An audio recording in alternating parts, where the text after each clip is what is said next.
masyarakat di Kota Pagar Alam, Provinsi Sumatera Selatan sedikit bisa bernafas lega.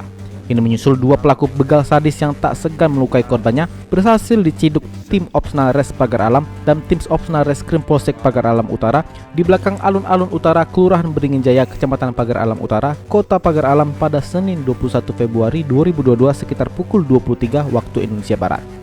Pelaku perampokan sadis itu masing-masing Om Bobi dan Pan Hari ternyata berasal dari Desa Manggilan, Kecamatan Pendopo, Kabupaten Empat Lawang.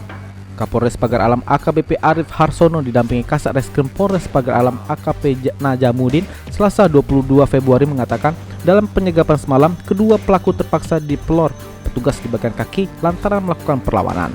Menurut Kapolres, korban keganasan komplotan begal sadis ini menimpa seorang pelajar bernama William Ramadan Amin yang tinggal di Kampung Purwosari, Kelurahan Beringin Jaya, Pagar Alam Utara, Kota Pagar Alam.